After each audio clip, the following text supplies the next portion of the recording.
different. It's still your queer study guide. Hi, welcome. It's Victor and Riley again. Still the same pronouns, but we're in a new format. It's a podcast now.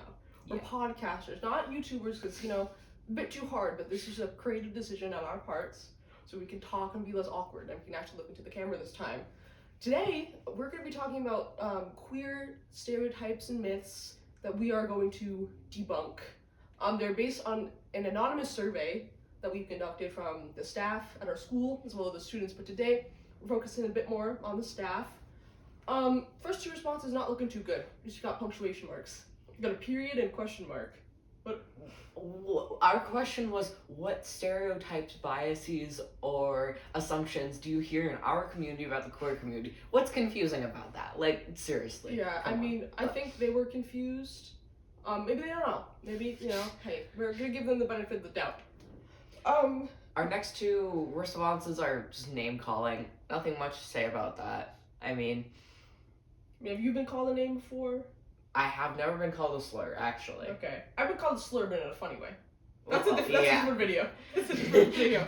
But, actually, no. My friend got called the F slur in the hallway, by someone under their breath.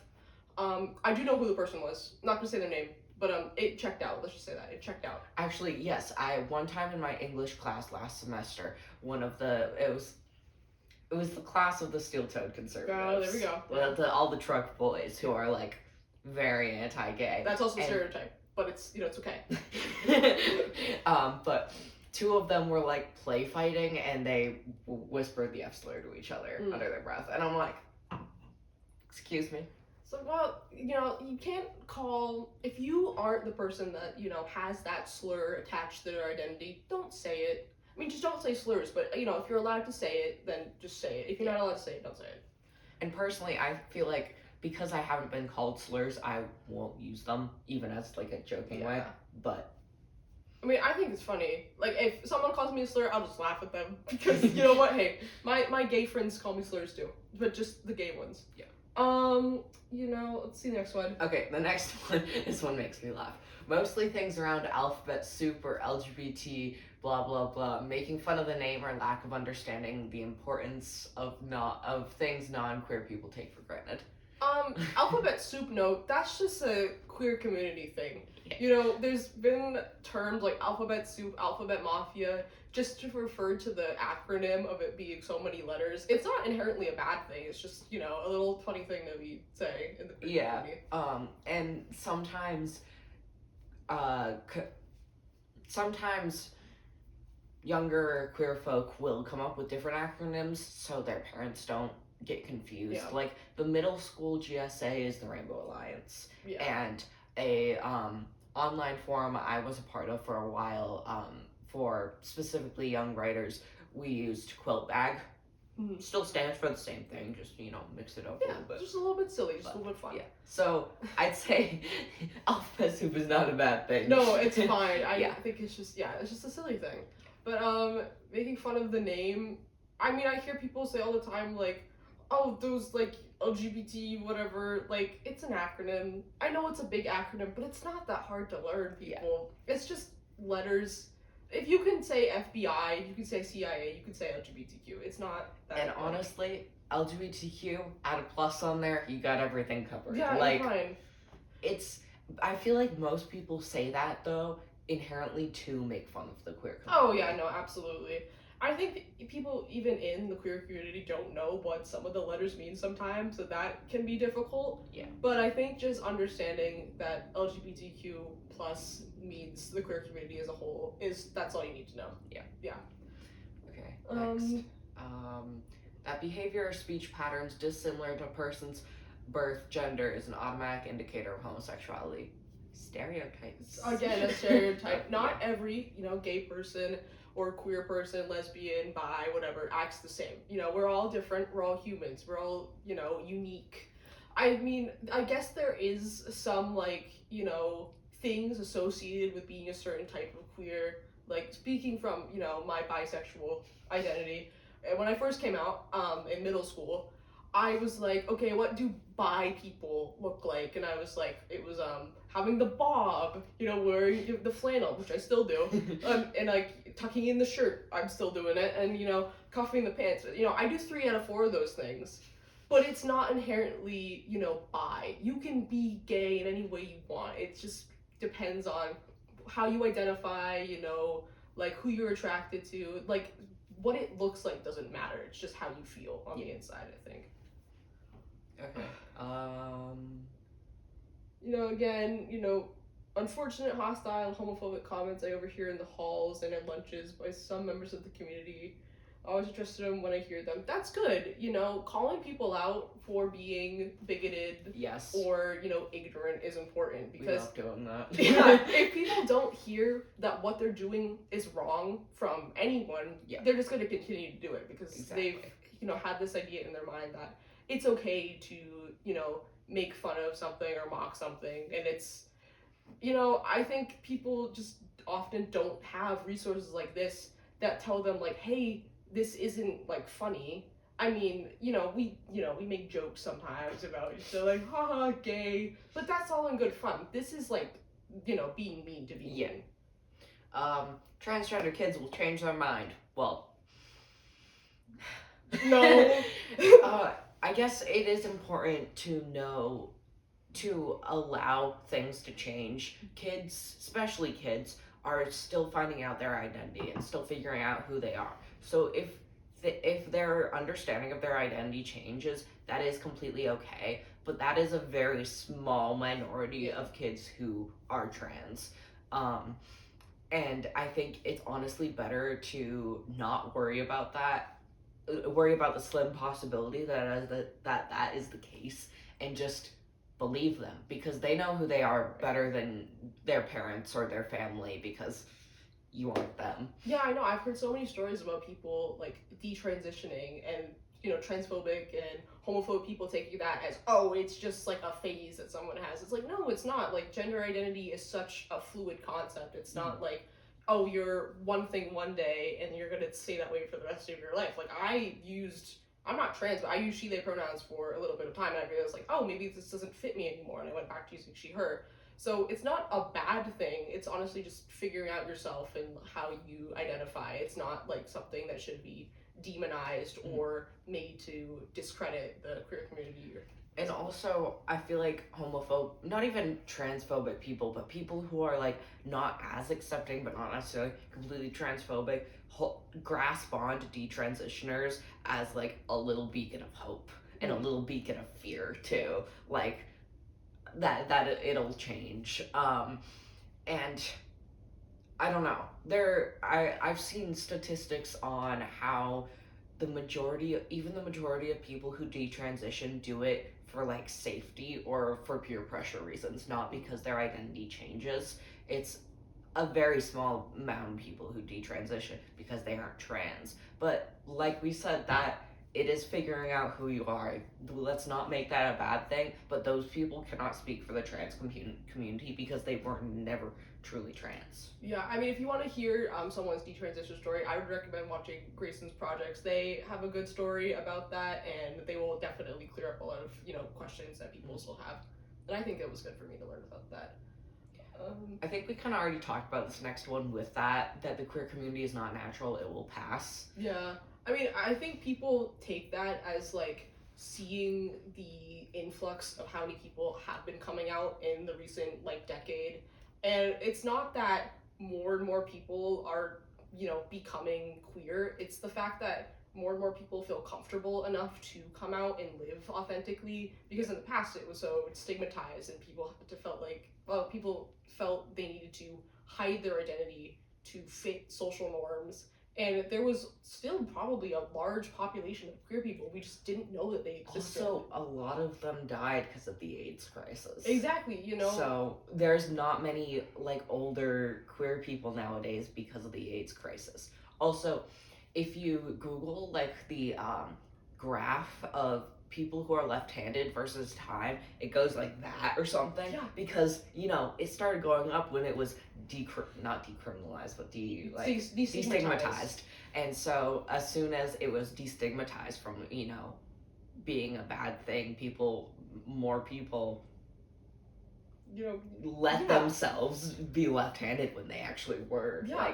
And I like to compare that graph to kind of what's happening with the queer community now, because it's been less stigmatized, more people are unafraid to be themselves. Yeah, exactly. Let's see. Also, the thought of the queer community is not natural. Look into all the different animals who show homosexual behavior, and there's even animals who show transgender behavior, but yet humans are the only ones who are bigots. Some people members assume that the members of the queer community in high school are doing it for the attention, that they're doing it for the shock value.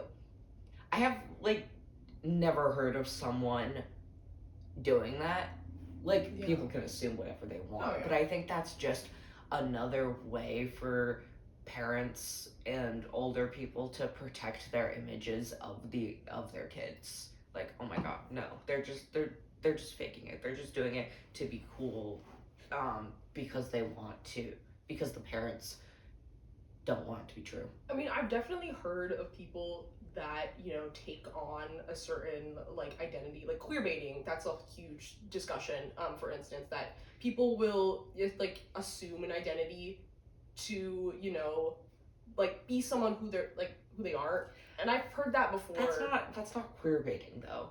Well, I mean, in the sense that someone is like, oh, I'm, bisexual, but I...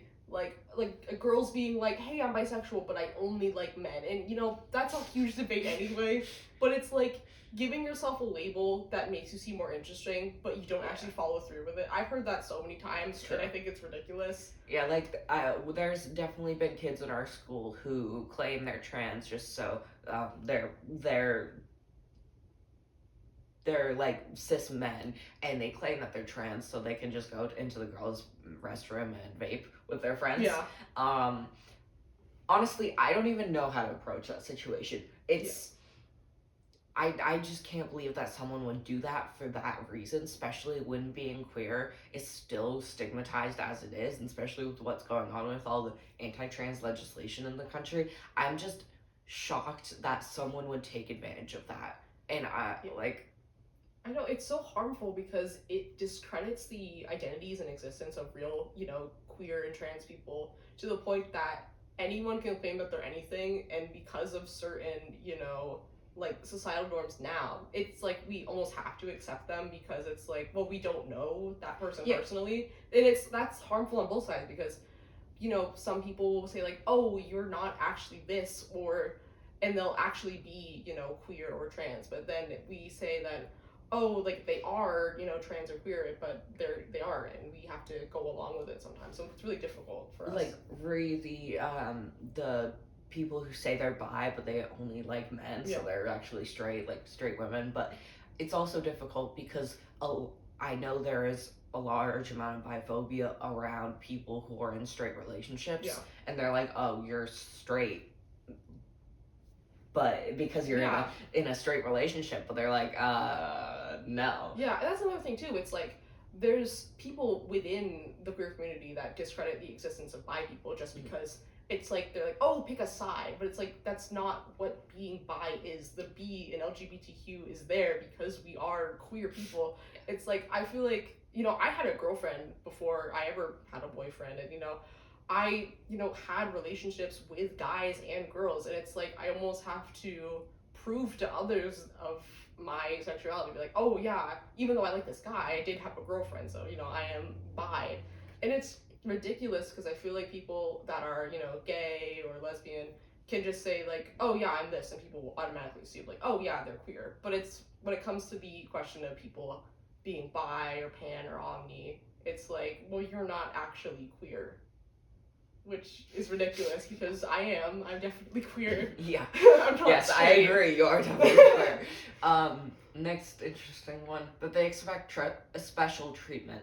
I think this kind of comes to the conversation about equality versus equity, kind of thing.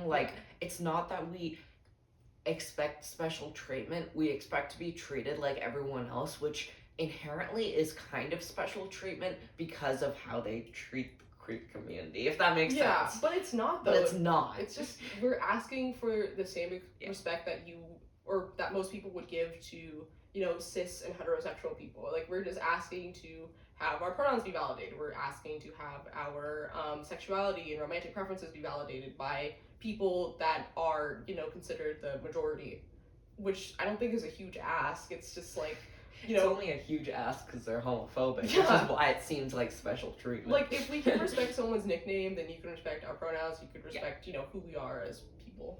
Yep. Which is ridiculous. Propaganda forced them into that lifestyle. Let me tell you, that is one of the first things I did hear when I came out to my parents. My dad did tell me, you're only trans because an online cult forced you to be. And that kind of fucked me up. But now it's kind of funny. Yeah. Also, my dad's pretty much on board now, so we're good. That was a couple years ago. But that's not how it works. No, it's like people can't choose to be queer. You're born that way. Like, people, you know, realize that their queerness at different points in their life. Like, I realized that when I was in middle school. But some people realize that when they're like in their 40s or even like 60s. Yeah. It's not like the journey of being queer is not, you know, set in stone. You don't realize you're queer at a certain age and then continue to like live that the rest of your entire life. It's like something that is a unique experience to everyone. I feel like I'll probably be talking about this when we do our experience, our stories and our experiences in being queer video. But I feel like people think that it's propaganda because, like, personally, I realized I was queer when I found out what it meant to be queer. When I found out what terms were, and I mean, it took me a couple years to like realize what exactly fit and what exactly I am. But it was the other people in online cult telling me about the existence of queer people that made me go, oh, interesting. Yeah, and Wait a minute, what about me? Yeah, no, and I had a similar experience. I'll probably get into it more in my video, but I figured out what bisexual was from my friend, and after being confused about, you know, how I felt towards people for so long, just hearing a simple definition of a term is what made me realize, oh, this fits me, like, this is who I am. It comes down to, if you want to think that learning what a definition is propaganda, you need to check yourself. That's a you problem. That's not our problem to deal with. Yeah. Okay, next.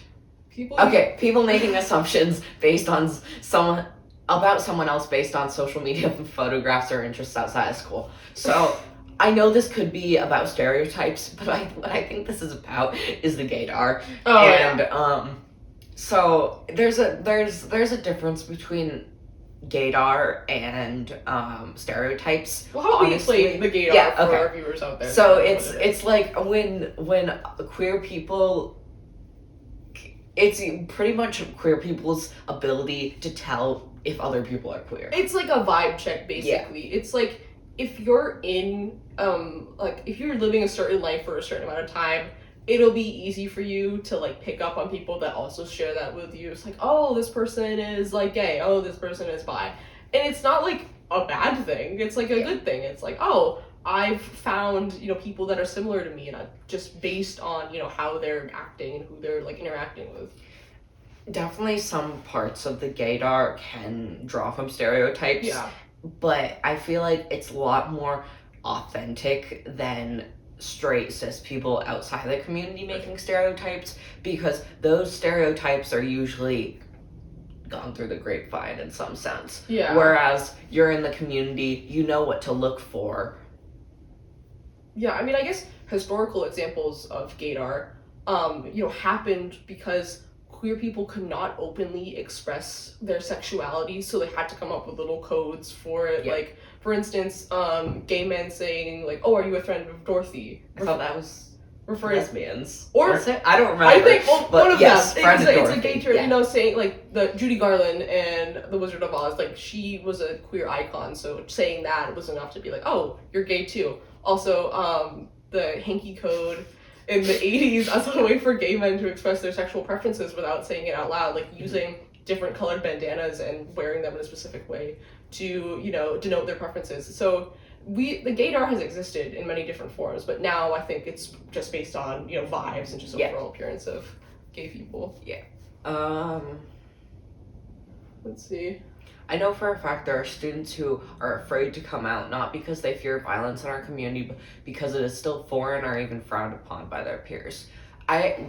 We also did a survey for students, and someone who graduated from our school actually said this, is that they realized they were trans in like sophomore year, but did not come out until college. Yeah. So it's definitely true, and I think in our community, at least, that is what drives the fear of coming out, aside from like parents, but like coming out in front of peers, is that because there's not a whole ton of bullying at our school. Like there's isolated cases, but I can't think of like bullies.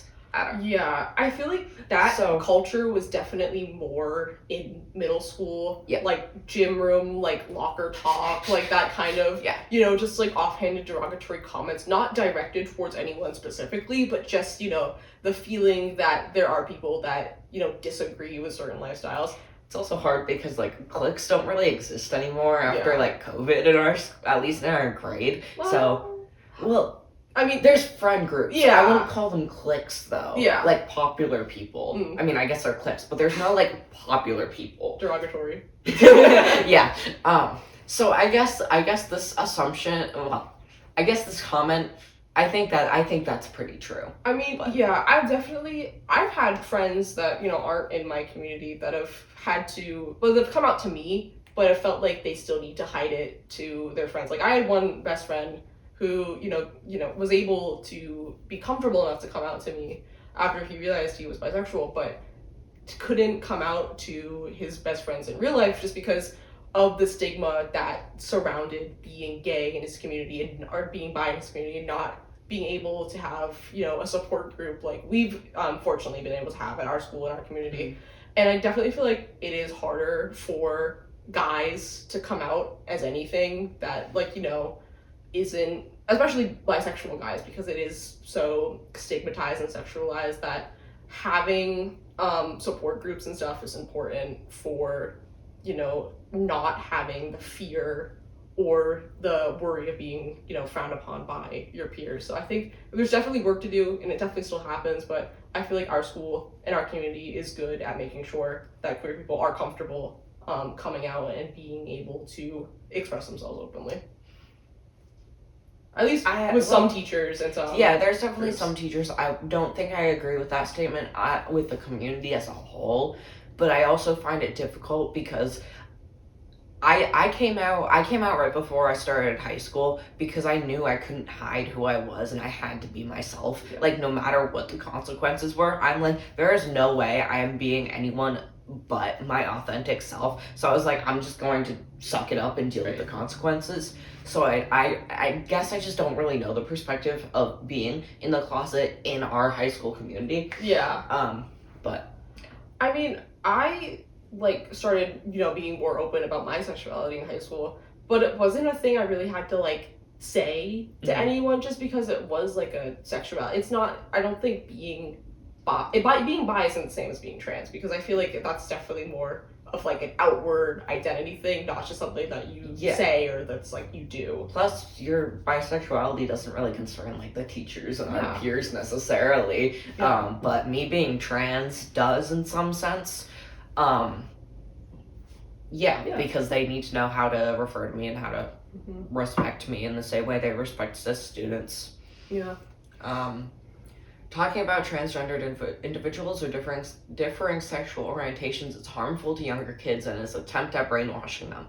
This ties right back into what we were saying about propaganda, and in that if you think that sharing about the existence of a certain group of people is brainwashing or propaganda, you need to check yourself. That's all I have to say about that, I think. Yeah, I know people get mad at certain lessons in any class just because they think it's this liberal, leftist, democratic, communist, woke. We're learning about the civil rights movement. We're learning about basic information in history that, everyone should know because it is important to the understanding of the world today. And also not talking about, like, these things with younger kids can be a problem too, because there are people who have 2 moms and 2 dads. Yeah. And, like, in elementary school, you're not going to be going into how gay sex works. Like, that's not. And even in high school, yeah, we don't have that, sex ed. Like, the AIDS crisis, so many people died because they didn't have proper sexual education on how to, have safe sex as a gay man or as a lesbian woman, or as, trans people. Because it was so, like, sex is so, like, stigmatized, and it's such a taboo thing. Even now, I didn't receive, like, a sex talk from my parents. I learned about that myself. Yeah, me too. Like, even, like, talking to my mom, she was saying that her mom, when she was growing up, never spoke of sex. Yeah. Ever. No, nothing. Like, it just did not exist. But it's definitely... Older kids and older teenagers should get the proper sex ed that they need, because that is the only way they'll be safe. You can't teach them abstinence because they're not gonna do it. Like, and sexual education isn't just birth control and condom. There are so many different nuances to, making sure your partner feels comfortable and feels safe. Like, making sure you taking the proper steps after having sex, like, to make sure that you don't get an STI and an STD. Mm-hmm. There are just so many things that I think our society, especially in the US, has said about sex that just makes it such like a hush hush, like you can't talk about that with people, because it's a natural thing. Like, everyone has sex if they want to. I think it's important that we teach people how to have it in a way that isn't, like, harming them or their person that they're doing it with, because it should be something that's enjoyable and that's fun. And the thing is that a lot of people do it to be enjoyable and fun, but suddenly, as soon as you start talking about it, nope. Can't have sex. Yeah. But I guess what it comes down to for this comment about talking about different identities and existence of different groups of people to younger kids, like, I don't know where the thought of, like, where this comes from necessarily. Like, well, no, I do. Well, that's a lie. Hold on. Let me gather my thoughts. Yeah. It's like,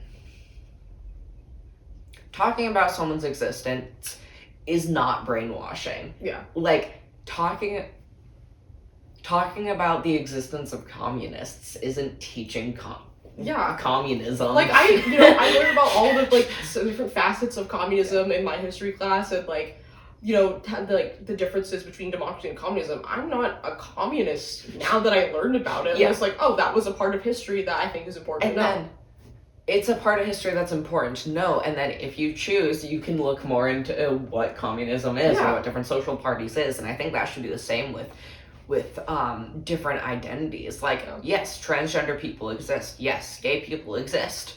Okay, I'm gonna do my own research.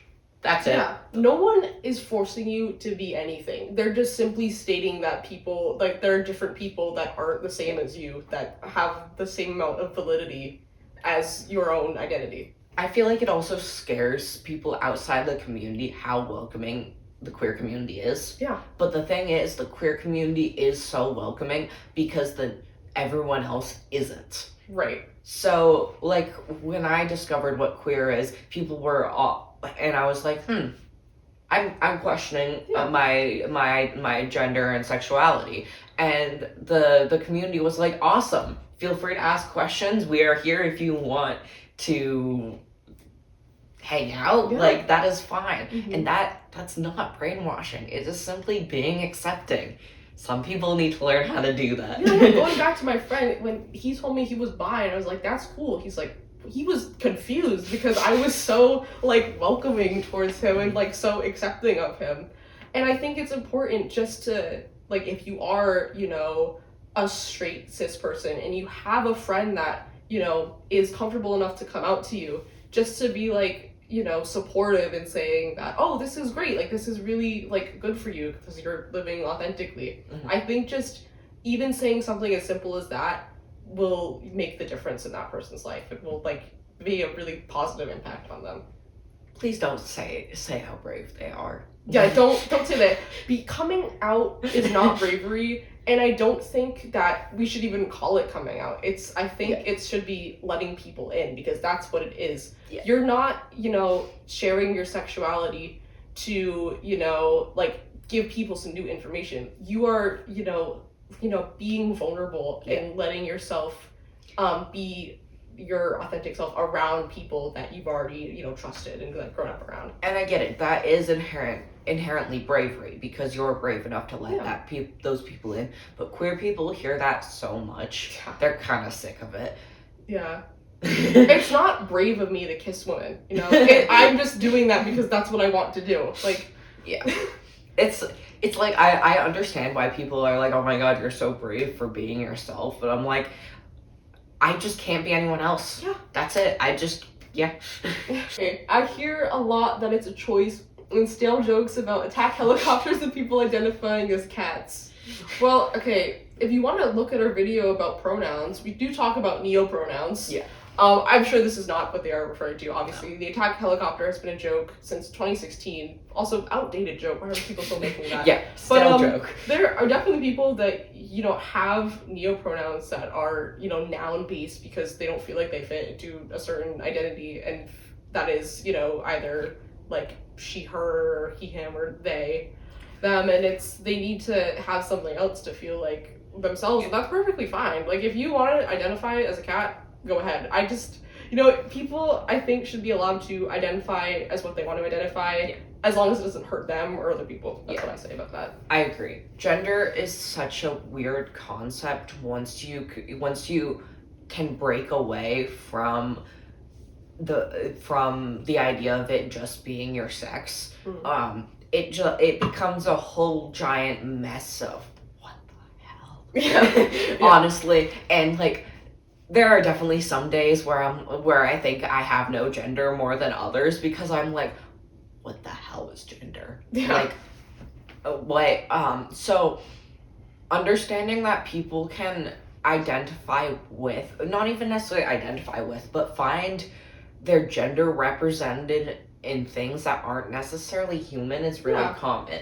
Like, I don't know, one thing that makes my gender happy is like creepy old forests. Like, I don't identify as a tree, but I see that there's some little bit of me that a little bit of my gender that likes that and sees itself in it. It's very complicated. Yeah, I mean, sometimes, that part of your gender can be as simple as like wearing a certain outfit, or acting a certain way, or like just listening to music. It's not like, again, it's not about biology. It's about how you feel as a person, and like, what that means to you and your identity. Yeah. I feel like we've kind of talked about that it is a trend or the new thing for kids to try out. Yeah. It's not. It's not. Okay. Gay people have existed since the beginning of time. Have you seen Greek mythology? Like, guys, Greek men were having sex with other Greek men because that was considered manly at the time. Yeah. Like, I don't understand people saying, like, oh, gay is a new thing. No, it's not. Yeah. And also, like, there's records of transgender people in almost every native population of this world, and most of the time they were regarded as being like from the gods, or like a messenger of God, if you were either like not identifying as male or female. Like, it is not a new thing, I promise. No, it's definitely not. That transgender people are perverts. No. Do some research about numbers there. It's genuinely just propaganda that conservative and transphobic people say to get you to not accept trans people. Yeah, there are more cishet priests that are perverts than trans people. So, that's just ridiculous, guys. Queer people will always know they're queer. Everyone has their own journey about their gender expression and identity, and it's important to acknowledge that not everyone will know they're queer from a young age. That's just truth. Like, yeah. I've definitely seen people on like TikTok and stuff who figure out they're trans at like 60. Oh yeah. It's coming to terms with yourself is a journey, and I know for a fact I'm still not there. I'm only 18. Yeah. Like, there's so much more ways to go. Yeah, like, you know, like I said before, not everyone realizes that they're queer at, you know, like in middle school, like we did. So, like, some people, again, like some people figure that out at 60. So I think that accepting the fact that, you know, while we're all born queer, like, queer people will always be born queer, that we'll all realize it at different times in our life, and that's fine. It's also the matter of identity is fluid. Gender and sexuality can be fluid. Yeah. So yeah, there probably are times where people do genuinely think they're straight, but then realize that they're queer later on because things change. Yeah. Yeah. We are delusional. Being gay is perfectly healthy. Yeah. Like, I'm delusional, but it's not because I'm gay. Yeah, there we go. And just go back to the part about like animals being queer and stuff. Like, it is natural. Yeah. It's choice. We talked about that. Being non-binary is made up for attention. I feel like that's just people not understanding the difference between sex and gender. Yeah. And I feel like it's probably harder for cis people to understand that simply because they match. Yeah, like, again, like, gender is really about how you feel on the inside. Like, whatever is on the outside, whatever you know, were born with, that doesn't matter. Mm-hmm. It's again, it's a vibe, it's how you feel, it's, you know, like, what you feel is the most true to yourself. That's it. Lesbians are gross and gays are cool. I feel like that's just misogyny. Yeah, that's misogyny. You know, I see this all the time. Like straight cis women are fine with having, you know, a gay best friend, like they see on like TV. Like, oh, like Modern Family is a good example of that. You know, but as soon as they see like a woman or a non-binary person that likes other women, that's like, oh, that's too much. Oh yeah, that's because, oh my god, what if they're attracted to me? Like, we can, like, rest assured, when people, you know, ask me that question, I'm like, no, I don't like you. I have standards. You are not my type at all. Yeah.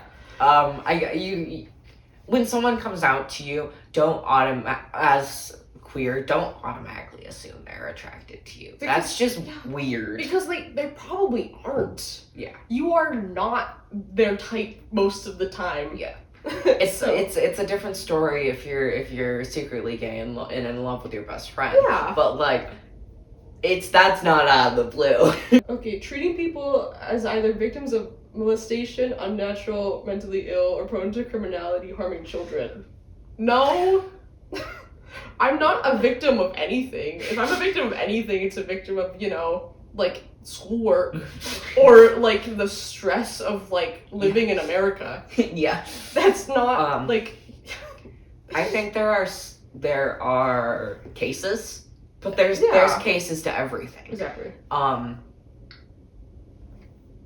No. That's all I have to say. Yeah. No.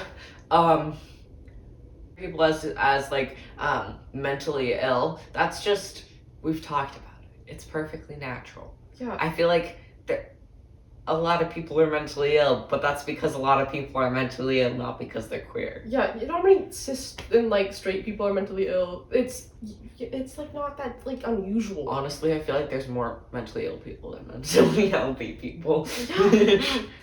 But okay. Gay people have good style. Okay, that's just a fact. One interesting thing is I see this actually come into transphobia too. Is that when trans men try to pass, people will tell them like, oh, you don't pass as a cis man because you have good style. Your hair's too nice. I've heard your eyebrows are too groomed. Oh. Not to me, but like, yeah. So like, it's actually interesting how that kind of plays into transphobia. And it makes it difficult because when I want to be more masculine and just pass as a dude, just be a dude being a dude. Being a dude. I find myself having to wear like sweatpants and a sweatshirt and like I can't have good style if I'm a dude. Even though that's not true. Yeah. But like it's that weird stigma around that stereotype that gay people have good style. I don't deny it. Gay people do have good style. It's wonderful. But it's just interesting how that. And even like within the queer community, there are so many like, you know, like different things where people are like, and for example, like lesbians. There are like different like, I guess, types or identities of lesbians, you know, like lesbians that are more masculine or more feminine. And sometimes it's the way people dress can almost discredit their identity. Yeah. Like I've heard of a lot of like femme or like more feminine presenting lesbians like not being treated the same way as a more masculine lesbian would, just because they're not like what people perceive as what a lesbian should look like. And I think that, you know, the way people dress is not like, this should not discredit someone's sexuality. It's just how they dress is another part of their identity. Yeah, people use clothing to express themselves. To express their identity, but it does not it's not necessarily what their identity is. It's just what they like. Yeah. You can like pretty clothing. Exactly. Like whatever. Yeah, whatever, dude. That is a big paragraph. I hear a lot more stereotypes towards trans people and genderqueer people than queer people nowadays. Of course, the classics like gay men are flamboyant, gay women are masculine and want to be guys, bisexual girls are spicy, straight guys are actually gay. Bi guys are actually gay.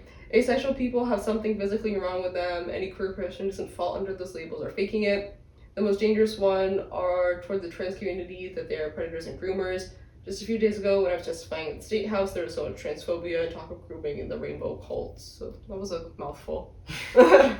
Well, I think, again, all of these are stereotypes. There are definitely times where, you know, we do fit some of these stereotypes. Like, and that's why they exist. Stereotypes, it came out of somewhere, like, not denying that. And it's like, even if we are, you know, similar to whatever stereotype we created, it's not inherently a bad thing. It's just, that's just who we are. Yeah, and I guess you can't use stereotypes to assume things about people, and that's where stereotypes become an issue, because if you fit into a stereotype, that's fine, it really doesn't matter, but as soon as people start using it to assume things about you, that's the issue.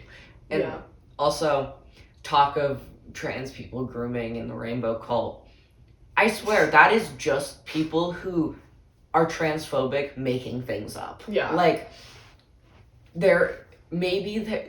I'm sure there's probably been a couple cases of trans people actually being groomers and stuff like that, but that is a small fraction. Like, there'll be so many times when we're like, hey, what about this issue? And people are like, it's no big deal. It only happens to like 10,000 people. Yeah. And then we're like, hey, there's this one trans person who is a groomer, and they're like, oh, everyone is. Yeah, like you can't automatically assume a whole group of people is bad just because of one person. I feel like that eliminates the whole, like, it eliminates any credibility towards you, and it just, you know, feeds onto the stereotype or whatever narrative people are making about them. It just kind of reminds me of the all men are bad kind of stereotype, and being around that, and because there's so many rapists and stuff, and then other people are like, you can't say that for all men. And I mean, it's true, you can't. But it applies here. You can't say that about all trans people or all queer people. Just because one person exists they do not represent the whole population. Yeah, there are assholes in every community, but, you know, usually the good people outweigh the assholes.